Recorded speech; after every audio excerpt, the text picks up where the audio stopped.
maybe not, no, not while I'm here. A couple things I want to just mention for you and the folks that are not here in the group. Every second Friday at 9 a.m. we have a triad meeting. Every month we have a speaker. We have somebody that speaks on, we had some people come in and do balance.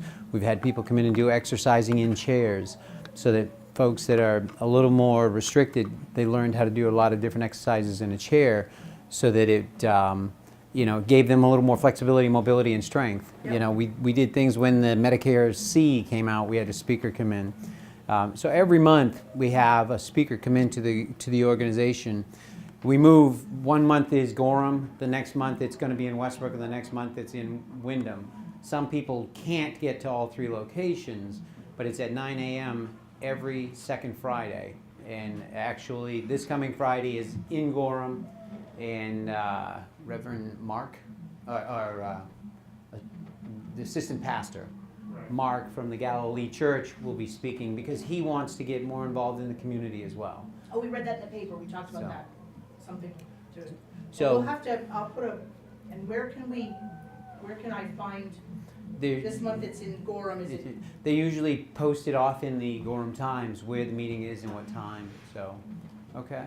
We've moved up here, this space is new to what, this is our space, and we're gonna, we're working to be partners and gather as much elder resources as we can, so. Okay. But I know that was. Well, and I do a presentation on identity theft as well, which, fraud and identity theft are very similar but very different. Okay, identity theft, the difference is with identity theft, you're kind of guilty until you prove yourself innocent type deal, whereas fraud, it's just, it's something that will affect somebody and we get the call to take a report on it, okay? Nobody is immune to it. It's not just an elder thing or senior thing. I got a call a short while ago. They asked me if my wife was in Canada buying $1,500 worth of gift certificates at a liquor store. I said, no, she's in Brazil. And they saw, using our connections, I was able to get the video footage of the Asian woman posing to be my wife up in the the liquor store, and forwarded the information to the Delta Community Credit Union. The sad thing about this whole thing is we got all the information, we got the video footage of the person and everything. They shut the amount off, but they lost the money. Okay, and Delta Credit Union didn't want to do anything with it. They just wanted to know that it wasn't us that did it. So, and we've had a number of these things happen. A lot of you folks will see identity theft or scams come out of like Home Depot when they got pirated. University Credit Union get broken into their firewall.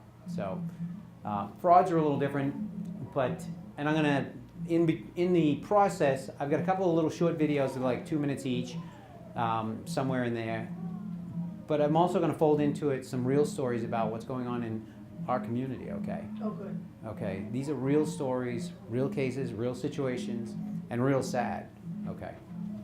So, don't hesitate to ask questions. And before you guys leave, when you're done, don't let me forget, I want to ask you about the Yellow Dot program, doing something together, kind of not a memorial for Nathan, but to remember. So before we get started, I just want to thank you for the invitation. And I hope that I can answer some general police questions if we have any at some point. But I brought Sergeant Hatch here because he is really an expert in this. And if you want to talk about policy and budgets, I'm happy to talk about that. I'm sure you're not interested in that from my perspective or from your perspective.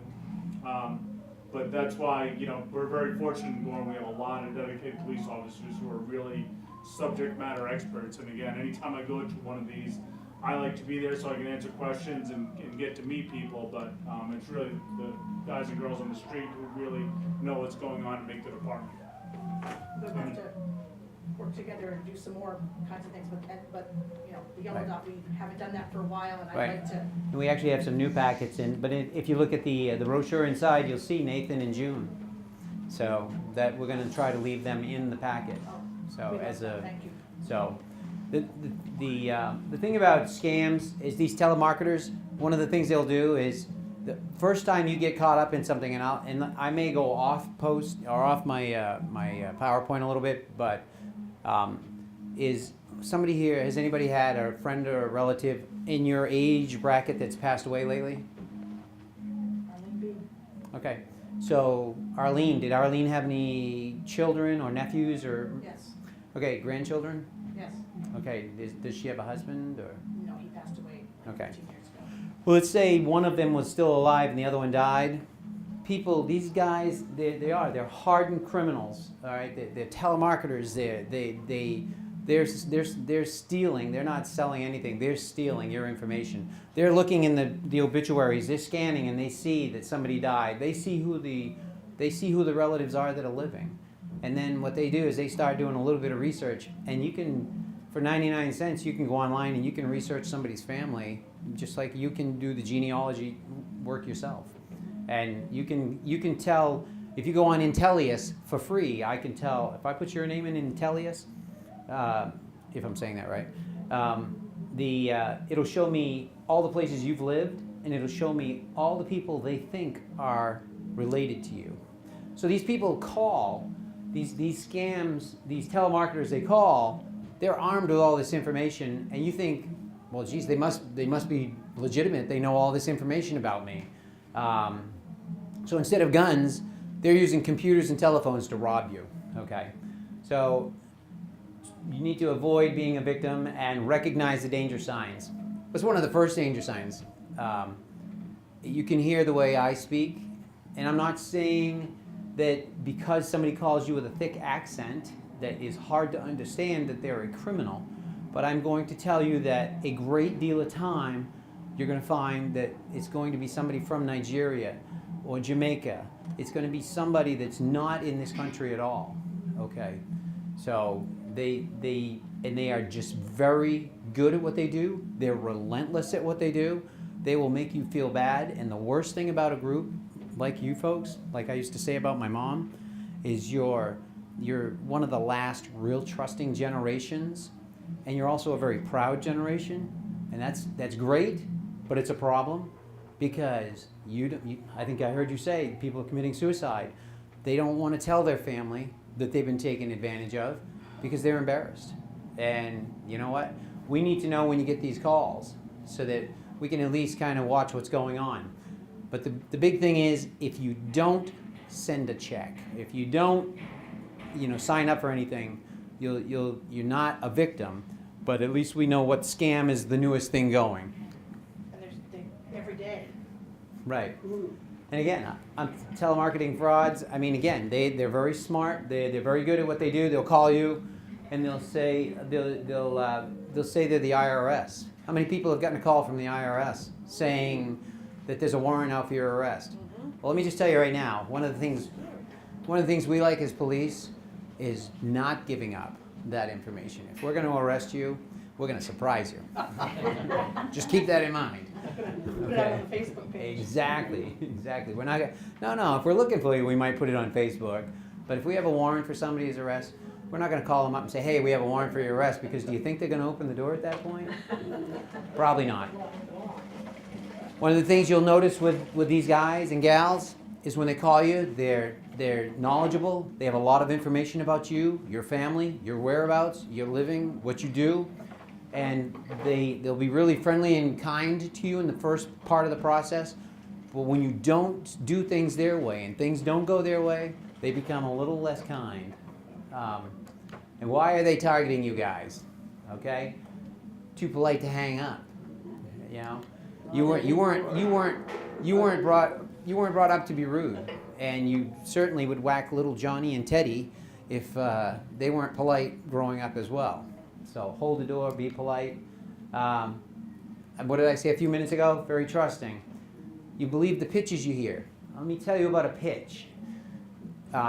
She was 92 years old. She lived here in Gorham. She lived with her daughter. I don't want to give out the name because I don't want the daughter to be embarrassed. But 92 years old. She got this call, and these guys were pitching from Publishers Clearinghouse. And I think I do have a slide about this further on, but this fits right now. And she was told that through the Publishers Clearinghouse that they won an RV and a new Mercedes. And they were like, you know, and again, they knew they ordered books from Publishers Clearinghouse, so they knew, well, they have our information, this has got to be legitimate. So then they kept telling them, well, it's being delivered, it's in, okay, and then they'd call them back, hey, it's in Rhode Island, New Jersey, they've just landed, it's in New Jersey, the container ship with your Mercedes, and now we just have to move them from here to Maine so we can get them to a dealer up near you. Okay, so there was the transportation charge of $9,000 to get them both transported. Okay, just $9,000 though. I mean, come on. The RV is $150,000. The Mercedes probably $60,000-$70,000 car. You know, $9,000 is nothing. Okay.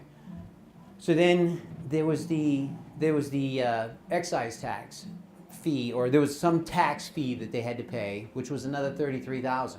Well, the first thing she did was she wrote a check for $9,000 and she sent it to a lady. She's here in Maine. She sent it to a lady down here in Louisiana or Mississippi. Okay, that was a $9,000 check. That check went from there out to Midwest, Indiana or Illinois. Then it went from there to New Jersey, and then where do you think it went from there? Overseas. It went to Jamaica. Okay, went to Jamaica. The $33,000 check, she wrote that one because she wanted that RV and that Mercedes for her and her daughter. They could travel. You know, they've stayed at home. They've been great people. They were crafty people, the salt of the earth. Sends the check, only she made a mistake on the check. Now, we don't know if it was a mistake on the check or the person at the other end got nervous and had an attack of conscience. But I got the postal inspector in town involved. And so then we started calling, or not we, he called his contact down at the post office where this lady picked up the mail, and then they got involved, and then all of a sudden she sent back the $33,000 check. Okay, and so she was still out $9,000. She was going to be out $42,000. $42,000 for somebody that's 92, 93 years old. And that's a real story of somebody here in Gorham. It's a real story. If I could get her daughter to come here and tell you, I will tell you that for, I don't know, probably a year, she was angry at us because she felt we cost her that RV and that Mercedes. I went out and I sat down and I spent time with them at the house trying to tell them the whole process and show them the scam. And she wasn't buying it. She believed that we were interfering with these people that wouldn't lie to her. I had the postal inspector meet me at her house. He sat there and talked to her for 45 minutes to an hour, okay, trying to talk with her. I mean, I was home, I was off duty, but these people know me, and one of the guys that went there for the first initial call calls me at home, and I'm trying to tell him on the phone that it's a scam. She wasn't buying it. So the next day I come in and I go right out to see them. So she died a few years later, and she died believing that she should have had that for the $42,000, and that somewhere in the process, you know, she's out $9,000 because we interrupted the process. Now you guys know why I talk about this almost every week, remind you. I get updates from AARP and things like that. I bring them up and talk to you about it. AARP is a great friend of yours, let me tell you right now. They have some of the best information. I got some information from them right here on a credit freeze that you can pass around, that you should all do. If you're not buying something, you should freeze your credit. The one thing the government did do in the recent past is this used to cost you a fee to freeze your credit. Now it's free, okay? And if you freeze your credit, nobody can get a loan or borrow against it unless you release it, okay? What did I say a few minutes ago? She had a hard time spotting the fraud, okay? The lady out here, okay? And you find it difficult to end the calls. You know what? Just hang up. Just block their number. Call if they're calling with a blocked ID, have your phone set up so that it doesn't accept blocked calls. And the other thing you want to be careful of, this is the new biggest scam. See my computer right there? I can take this computer and I can get on a website, if I don't get malware. I can get on a website and I can create your telephone number, and I can call him, and I can act like I'm at your house, and oh yeah, they can make it look like your number. You'll see that there's different calls coming in right now with Scarborough, Maine. I live in Scarborough. I got a Scarborough local number the other day.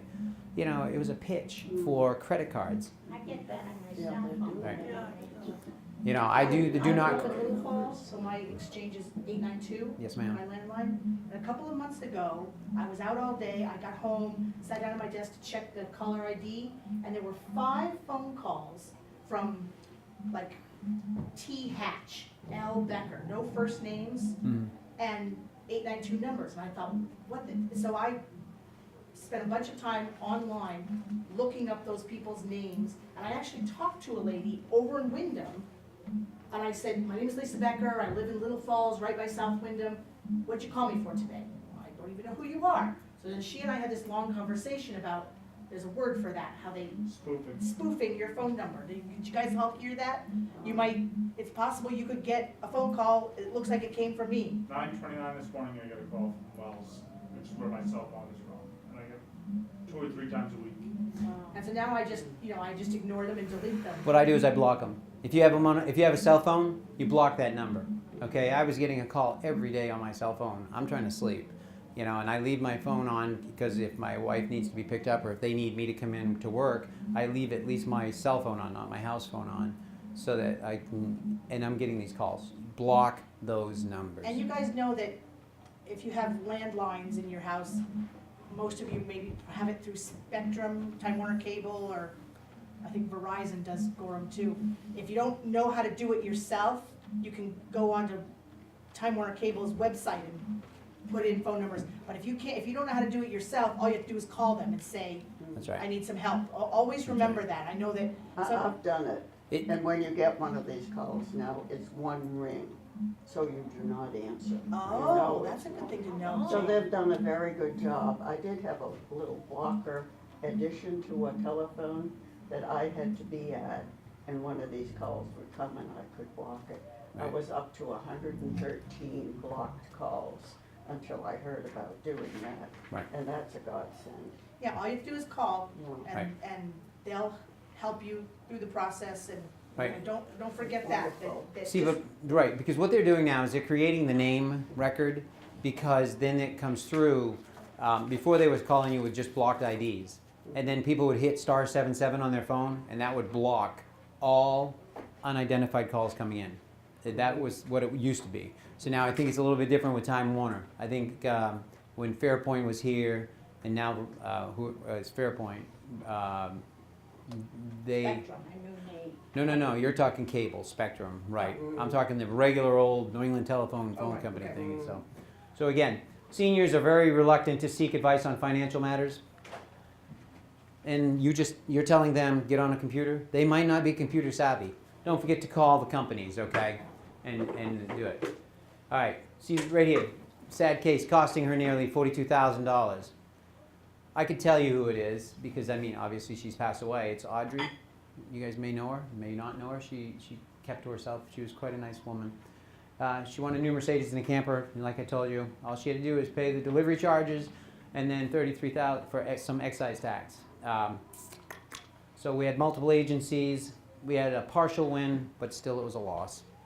Okay, it was a loss because she believed that we helped her lose that money.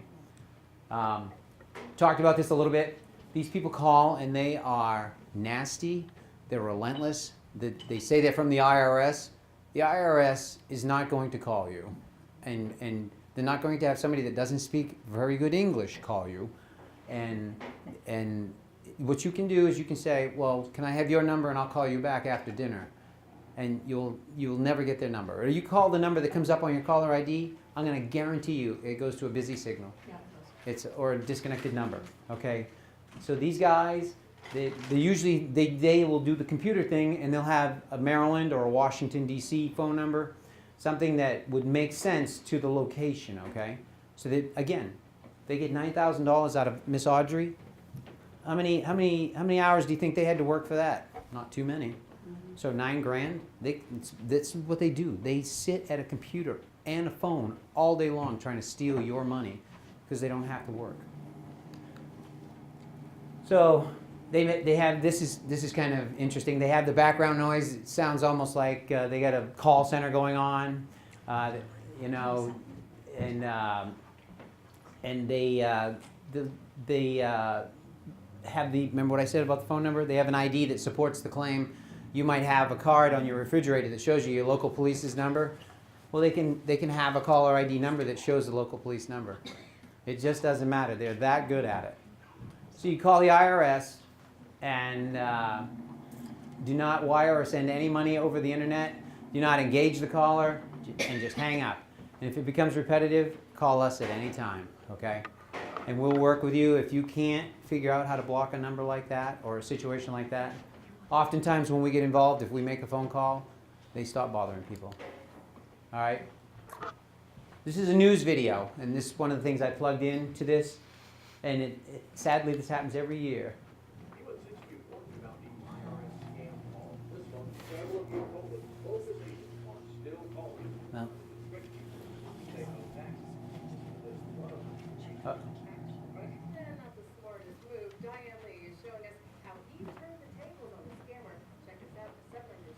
Well, I'm sorry if you can't hear it, guys. Last week, we got 2 more emails. They were saying they got a call claiming the IRS was filing a lawsuit against them.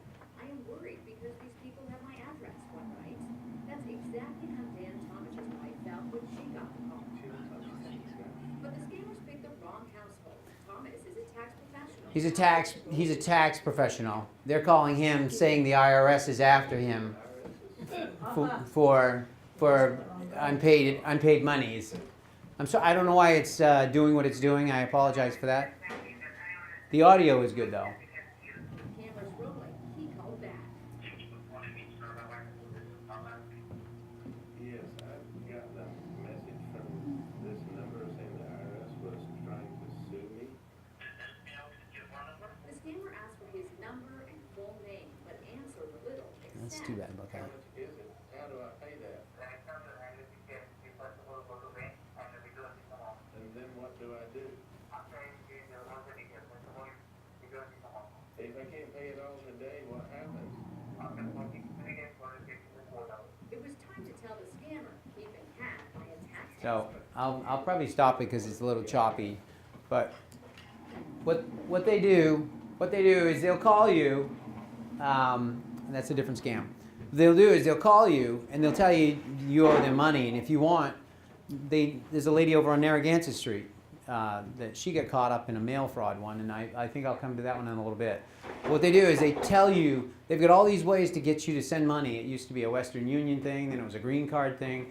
Now they want you to go to Walmart and they want you to send it on an electronic card, and then all you have to do, they tell you all you have to do is give them just the last 4 digits on that code on that card. And then when you do that, you've just given them the key to unlock that card, take the money, and run. And I'm telling you, it's big business, okay? The 876 scam, haven't heard a lot about this one lately, but it originates from an area code from Jamaica. I mean, before this guy was chief, we had one that was calling from Jamaica, and we called Jamaica before you were chief. So, and on the town phone, we called them to put an end to this. They were just relentless, okay?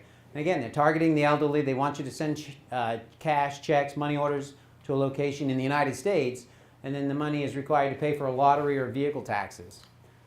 You guys all know that if you win the lottery, you win the lottery, right? You do not have to pay the only pay you do is when you buy the lottery ticket. You do not have to pay anything until you have the actual money, okay? Then you have to pay your state taxes. That's right. So the money is received by a middle person and then sent to the head person or overseas, guaranteed overseas. I went to Jamaica and I was driving along from the airport to where we were staying, and the postal inspector, they have a new agreement with Jamaica. It's pretty cool. Now we can go after them in Jamaica. Not me. I'm a little out of my jurisdiction.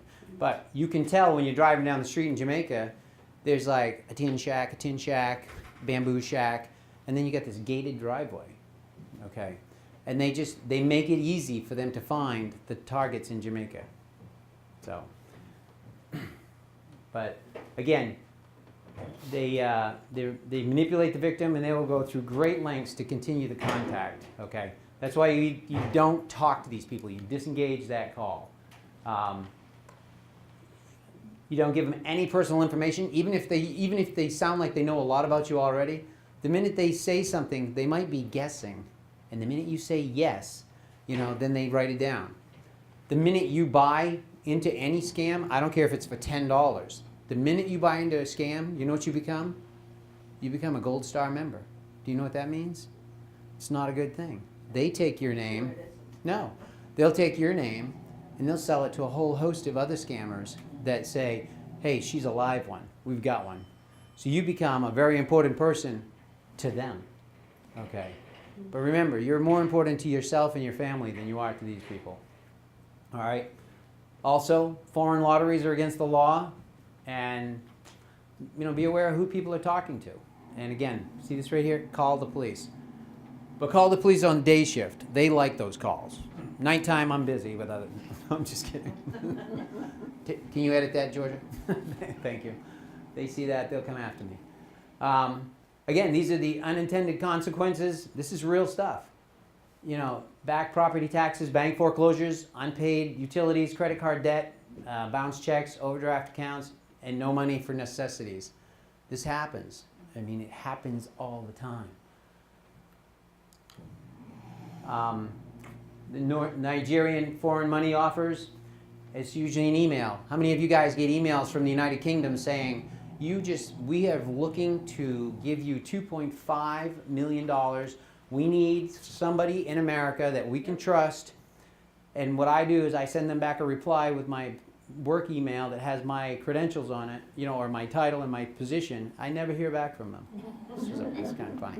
So you guys could play a little game with them. You can say you're the police. Just put your name as officer so-and-so and send it back. You probably won't hear from them again. But they, they claim to be businessmen of surviving relatives of government officials around the world. And again, if you do reply and you don't tell them something like you're a police officer or have us do it for you, they're going to send you what's the most official looking documents in the world.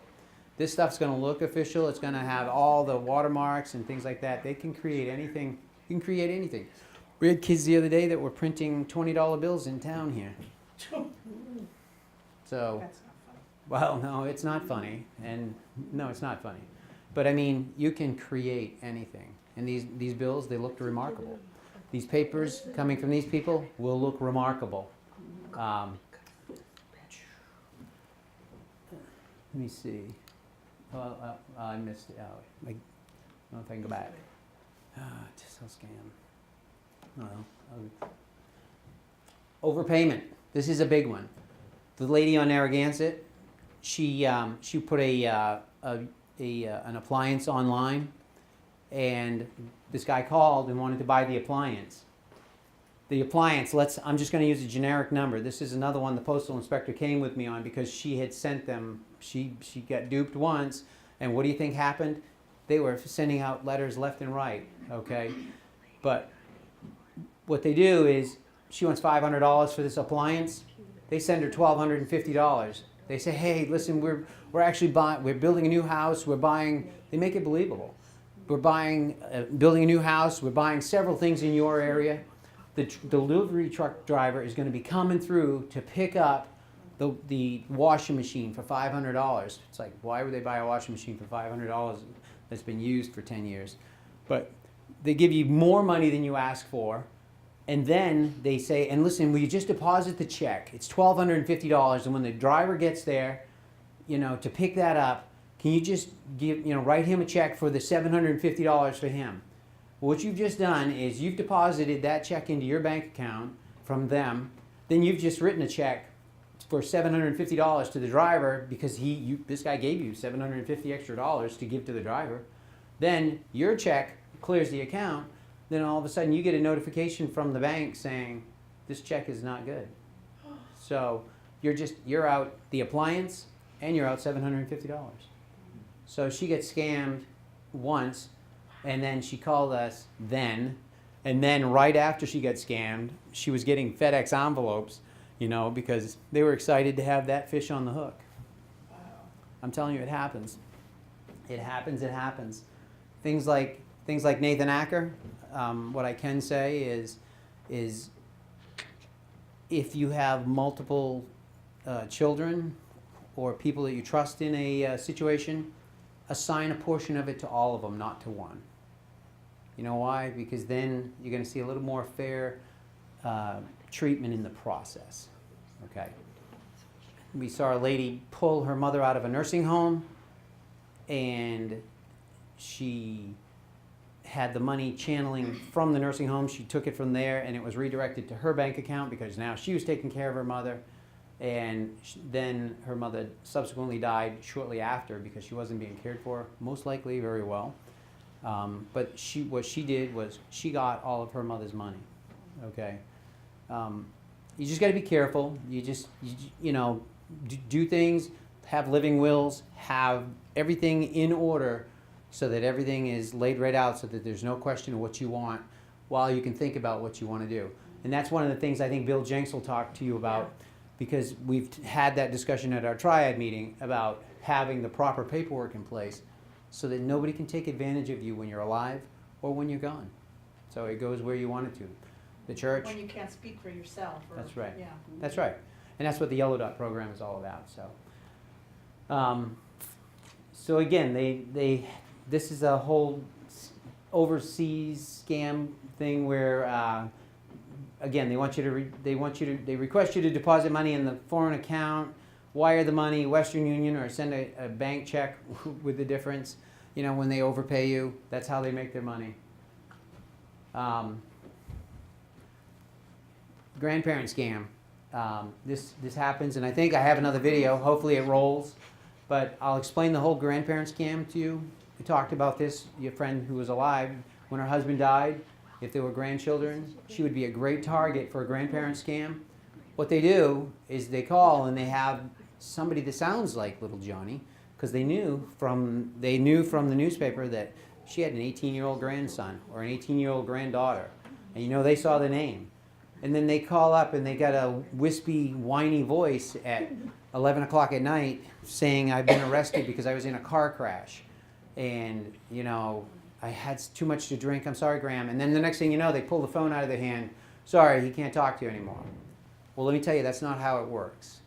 If somebody is arrested, as long as they're not being a pain in the neck, the jail will let them make any call they want for as long as they want, until you can be awake and clear-headed to know that it actually is a relative of yours. The likelihood of them calling you at 11, 1 or 2 in the morning is not good, but if they're scamming you, they will. And then some guy like me will get on the phone who's very official, you know, has all the police jargon down, and saying, listen, he's going to go to trial in the morning and he needs to pay for a lawyer, and that's going to cost him $5,000 right now. And you know what? If he gets convicted, he's going to be in jail for a long period of time. What are every one of you guys going to do? You don't want your grandchild to spend any time in jail, and they're going to have so much information on you and your grandson or granddaughter that you're gonna fall into a trap of believing it. But you better not after today. Okay? But it's usually a grandchild in jail. Never, never, never wire or give out bank information on a telephone call. The only time I'll ever give out any bank information is if I call and I know who I'm calling. Okay? Oops, hang on, let me see if I can get it. I don't know if it'll play, but if it doesn't, I'm going to skip it. But it's, oh, there's, oh, that's too bad. Now for a scam alert.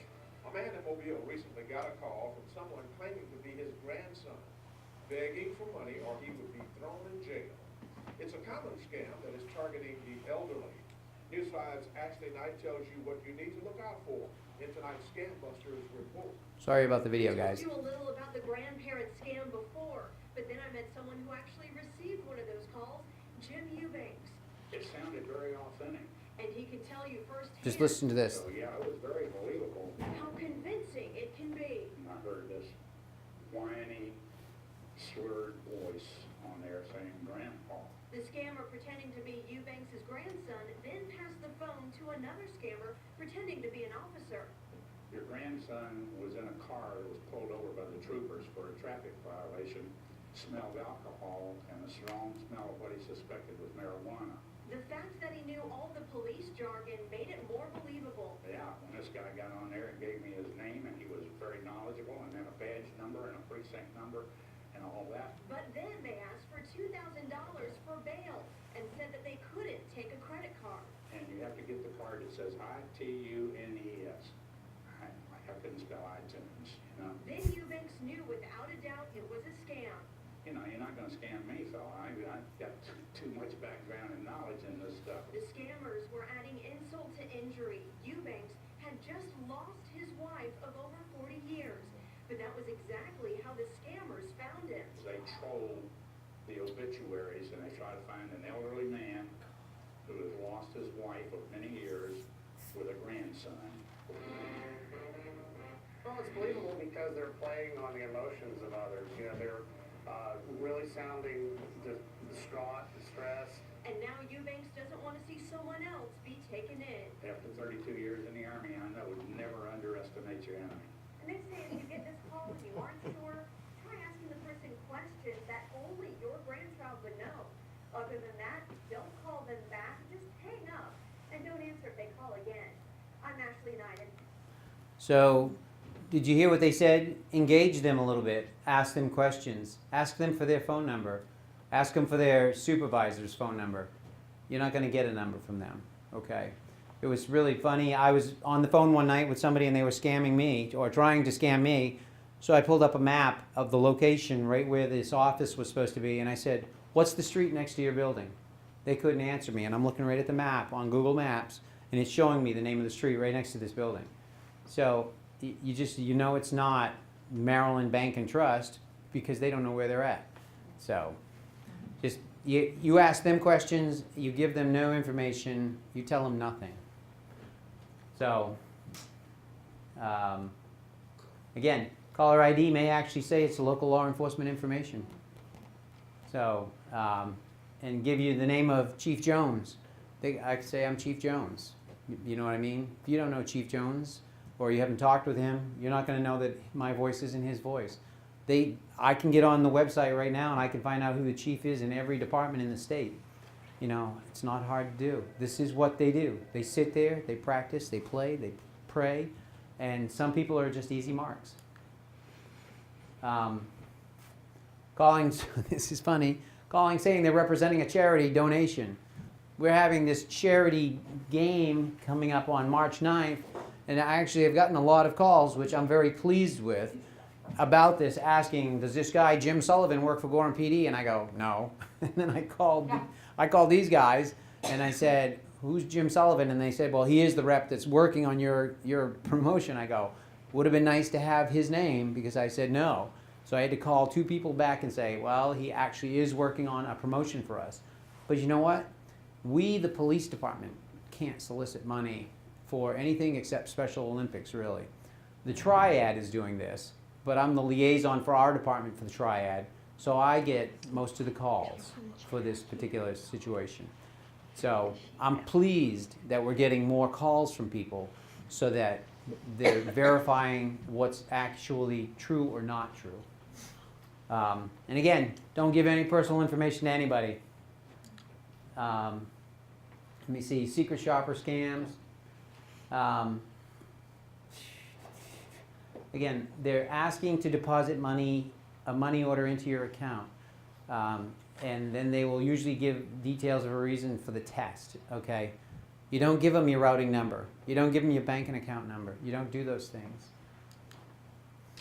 eBay.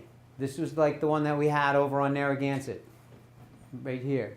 I talked about it already. I don't have to go into it. But they'll send you a check for overpayment.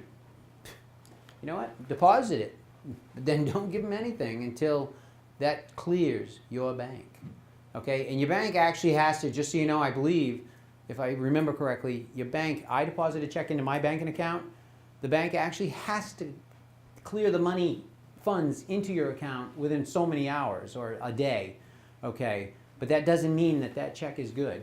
Then they find out after they've released the funds and you've spent them writing a check out to somebody, they find out that it's not a valid check, and then you're you're on the hook for all the money.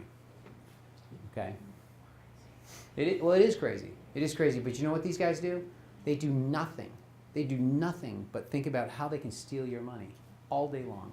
I've gotten some emails over the past couple of years that appear to come from friends. People might come from Gail or Roland or you, saying, oh my God, I'm in Switzerland on vacation. Yeah. And mention, was a woman right here in town, CPA, right down the street. Mm-hmm. Mentioned her husband's name. We were mugged in the airport. This lost our happened, pass- didn't this happen about a year and a half ago or so? A couple of years ago? Yeah, it was, I don't think she minds, Kyle Courier, the Right. CPA. And I thought, well, that's funny, I think I just saw her somewhere, so I called down to her office and I said, Kyle, it's Lisa Becker. Why aren't you in Switzerland? She said, oh my God, I've had 30 dozen phone calls today from people. They get in your computer and hack your email contact list and. Right. It's a great point right there. When you get an email from somebody that you don't know, do not open it. It can be encrypted with malware that can go in and grab your entire address book, and then what it does is it'll send out an email to everybody, which that's problematic in itself. But then the other thing they do is they also have everybody's name, you know. So, let me see. Trying to skip through this. I know we're running tight on time here. Like I said, just because money looks like it's available at the bank, and you have to make sure the check clears first, okay? If a stranger wants to pay using a check from a local bank or a bank with a branch near you, you know, certainly, oh, well, I was going to try to take your credit cards. You know, these things, to protect yourself, make sure that it's a local bank. Make sure that you call that bank. Make sure you say, here's this account number. Are there funds in this bank account? And again, right back to the same one. It keeps rising to the top. Overpayment, overpayment, overpayment. Never give your credit card information, your social security number, or other personal information out over the phone. And you review. This is so important right here. And it's important why? You review your monthly credit card and bank statements. Why? Because if you don't review your monthly credit card and bank statements, and then 6 months from now, you sit down and you say, I guess I'll go over my accounts today. You're 6 months out, the bank is not going to cover you. Okay? The credit card company is not going to cover you. Most companies, and you should call your bank and ask, what am I on the hook for? What am I responsible for if somebody steals my identity, and that's part of the identity theft piece. And then what they're going to say, well, you've been paying your account, you're in good standings. It should be $50 or $75. Most of the time, it's nothing for you. You just have to file a police report showing what happened, showing us the credit card statement, and then what they do is they clear your account for you. The only thing bad about that is that costs all of us money.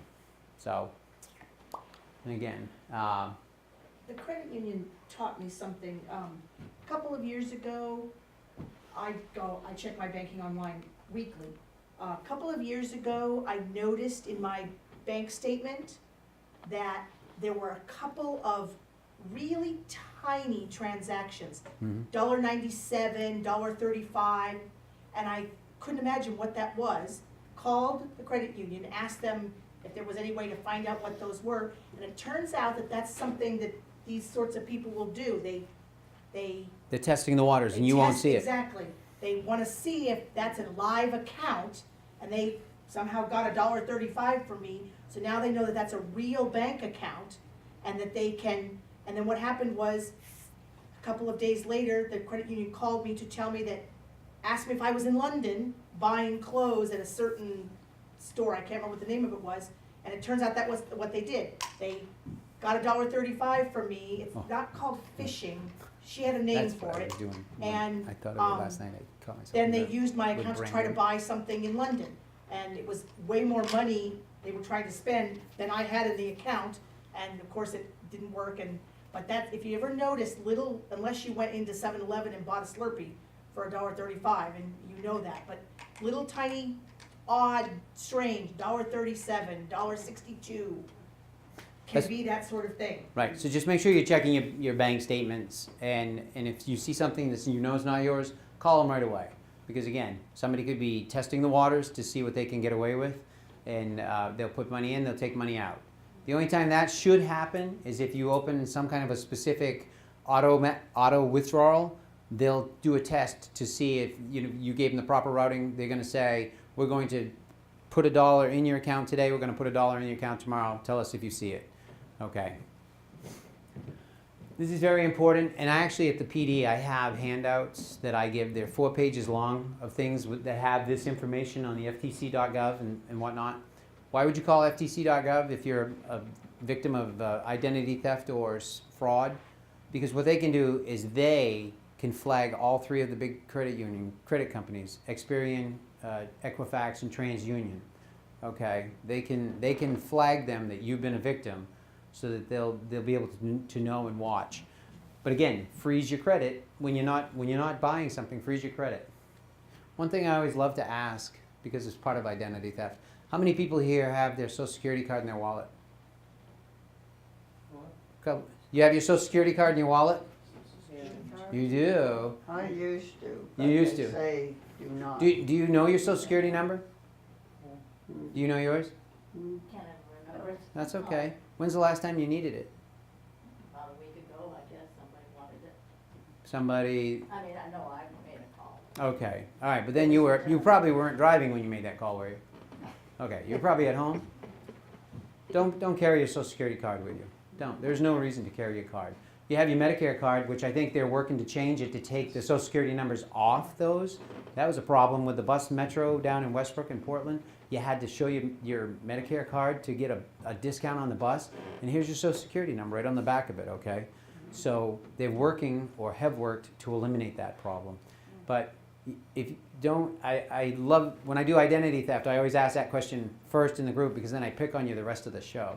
You know, but no, the whole idea is you don't need it for anything. When you go to your doctor's office, if you've been going there for, let's say you've been going to your doctor for 32 years, even if they ask you to fill out a whole new form, I'm not going to put my Social Security number down, not in a waiting room with a bunch of people, because you know what?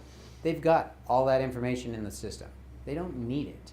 You don't need your Social Security number for anything unless you're applying for a house loan, a car loan, or some kind of a loan for school loan or something like that. You just don't need to carry it. Lock it up in a filing cabinet at home. Okay? So, contact your local bank immediately. If you want to contact me, well, you can get me through the website, or you can call my direct line. This is a voicemail. I will answer it if I'm at my desk. Otherwise, if I'm away or out on the road or whatever, it'll just go into my voicemail. And my email address is right there as well. You can certainly, somebody can fire me off an email address. You can test the waters and see if I fall victim to a scam. Another just real quick one, and then I have these handouts you guys can have. I don't give these out before I talk because you guys won't listen to me. You'll just read these. I know how you guys operate. Trust me. But we had these folks were sending gifts or not gifts, packages to a lady up on Plummer Road. This was like 10 years ago. Sending packages, and I mean copious amounts of stuff. They were sending, Bass shoes when they were popular. They were sending Xbox, DVD players, LL Bean bags. They were sending thousands and thousands of dollars worth of stuff. Then what they do is then they have somebody come to her house and collect it. Well, she was getting nervous, and she called us, and we went in there, and we were like, oh my God. Well, we collected it all, and we had it all in evidence for the longest time. I don't know where it went now, but what these people are doing is they're buying this stuff with stolen credit cards. Okay, they're sending it to her. Then what they're doing is they're taking the merchandise and then they're selling it on eBay or Craigslist or something like that. So just be careful with your credit cards. Don't carry your Social Security cards. Change your credit cards every 9 months because you can. And why do you do that? Does anybody know why you would want to change your credit card every 9 months, 6, 9, 10 months? Every time you buy something with your credit card, they go, can I have that 3-digit code on the back of your card? Yeah. Or if you have an American Express, can I have that 4-digit code on the front of the card? every time you give that code out, you're just kind of, you know, putting yourself out there. You just get a new credit card with the same account number, it's a whole new 3-digit code. That's all it is. So, I mean, I'll get to you one of my 4-page things that I have on identity theft. You can circulate it amongst the group. Yeah. Okay? We're building a resource library, so I'll make a file Right. and have that available for So- everybody. And actually, while Sergeant Hatch hands that stuff out, I'll mention a couple things. I'd like to bring something to the table. Well, you brought me. So who here uses a debit card as opposed to a credit card? Okay, so if somebody gets a hold of your credit card information and then say they spend $10,000, you're gonna owe the credit card company $10,000 until you get it sorted out. If somebody gets into your debit card, where's that money coming from? It's coming right from your checking account. So if they spend $10,000 off your debit card, your checking account is out $10,000.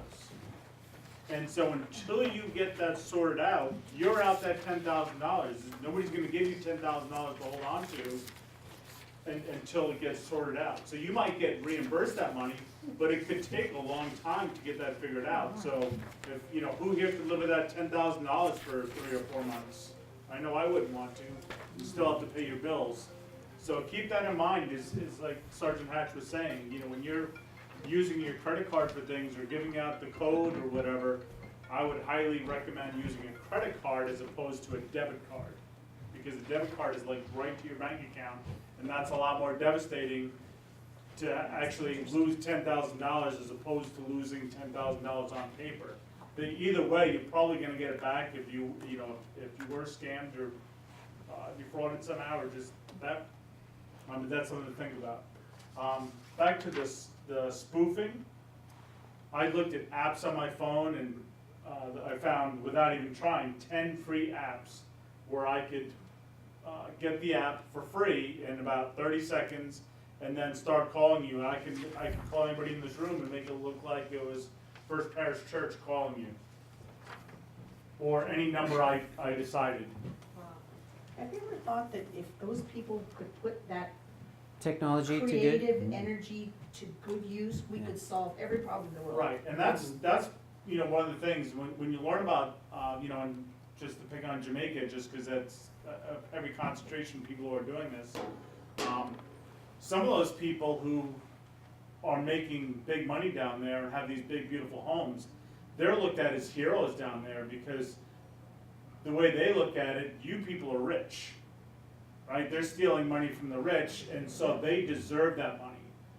You know, they don't look at it as they're devastating your lives. They figure, oh, I took $100,000 from that person, or even $30,000 from that person. They can afford it. You know, we need the money more than they do.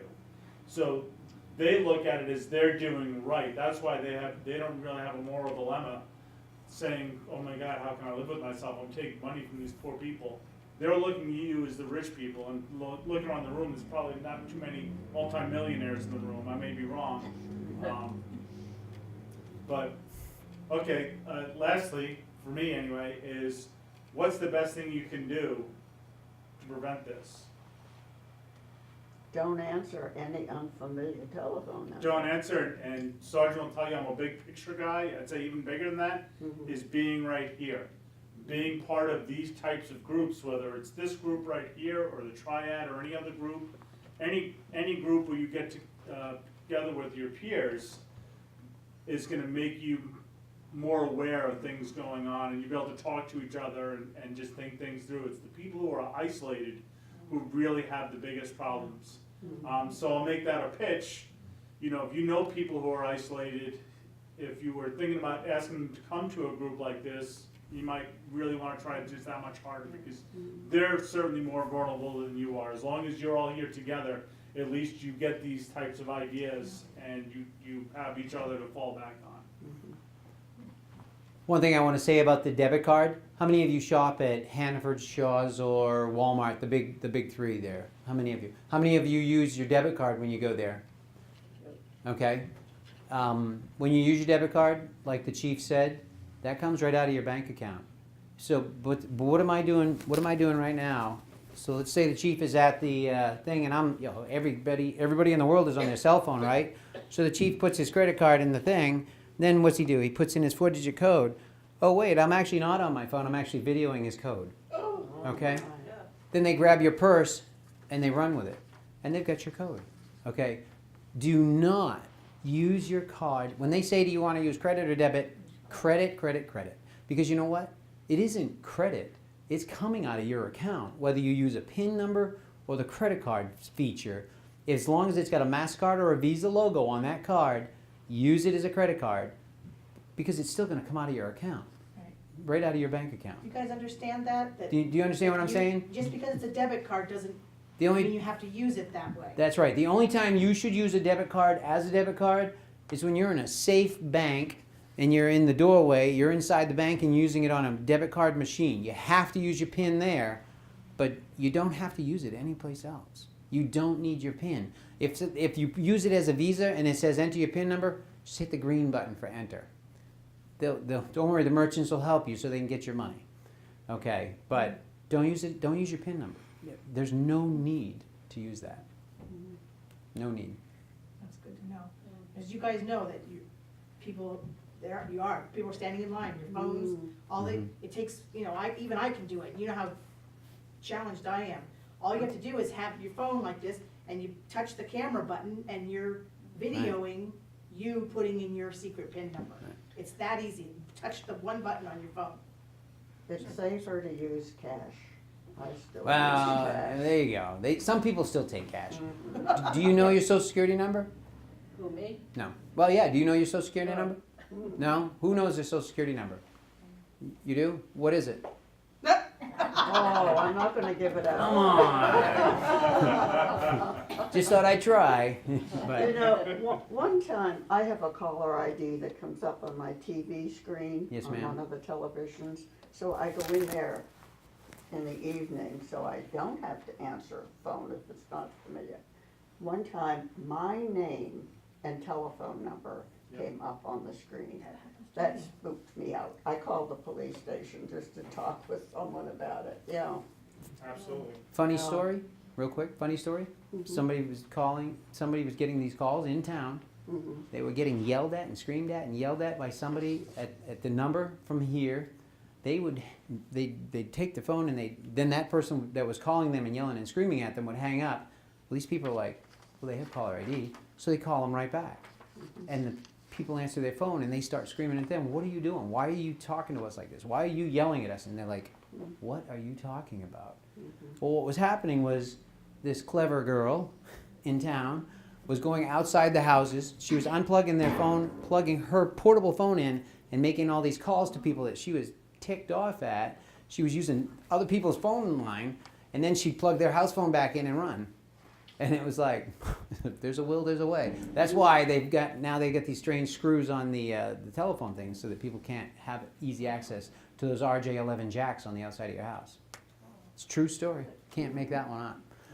So, but thank you guys. And any questions, don't hesitate to ask or fire me off an email or something like that. I'll give you my card so that it has the number right on it.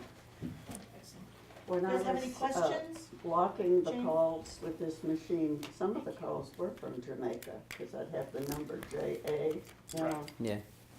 Oh, yeah. Well, Jamaica is one of the countries that they will not allow the, I think it's Walgreens and those companies will not allow the green card anymore to go to Jamaica. Or it's either Jamaica or Africa or both of them. They blocked them so that you can't send money to them using their green cards. So, green for money. All right, questions, anybody? Overwhelmed? Yes. It's too much information. It's just crazy. I mean, you can ask Georgia. She's videotaped my identity theft thing, and it goes on forever. It's endless, the problems that people have because these crooks are endless. You know?